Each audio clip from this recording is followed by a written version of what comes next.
তুমি আর লোকে যাও একবারে লাইভ করো এটা দিয়ে না দে ঠিক আছে ভিতরে বিকাশ ভিতরে ঢুকে দাও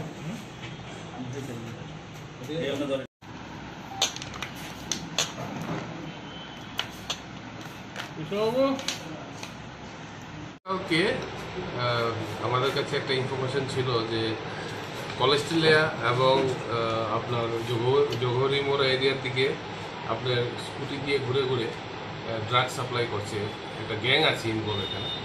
তো এই খবরের পরিপ্রেক্ষিতে আমরা এসডিপিও সদর শ্রী দেবপ্রসাদ রয়ের নেতৃত্বে আমরা একটা টিম গঠন করে আমাদের ইন্সপেক্টর বিকাশ দেববর্মা এবং sub inspector Suvendu Das, inspector Sanjay Das এবং সাব ইন্সপেক্টর কৃষ্ণধর দেবনাথের নেতৃত্বে আমরা টিম গঠন করে আমরা এই সমস্ত গ্যাংটাকে ধরার জন্য একটা প্ল্যান করি এবং এই অ্যাকর্ডিংলি আমরা সেই গ্যাংয়ের যে মেইন কিংপিন নাহিদ মিয়া তাকে আমরা ধরতে সক্ষম হই কলেজের এরিয়া থেকে। তারপর পরবর্তী সময়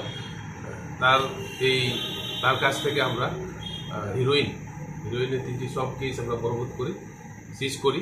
সেই স্কুটি দিয়ে ঘুরে ঘুরে আপনার আগরতলা শহরের বিভিন্ন এলাকাতে এই হিরোইন আপনার স্কুল কলেজের বাচ্চাদের বিভিন্ন জায়গাতে সেল করতো।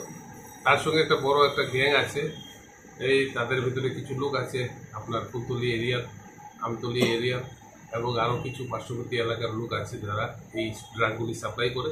আমরা সমস্ত ইন্টারোগেশন করে তাদের থেকে তাদের নাম বের করার চেষ্টা করছি এবং কিছু নাম উঠে এসেছে, আমরা তাদের বিরুদ্ধেও আমরা অভিযান শুরু করব।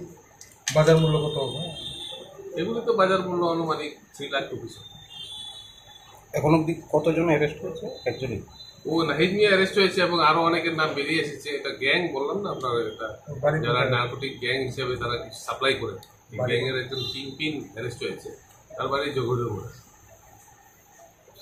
Thank you.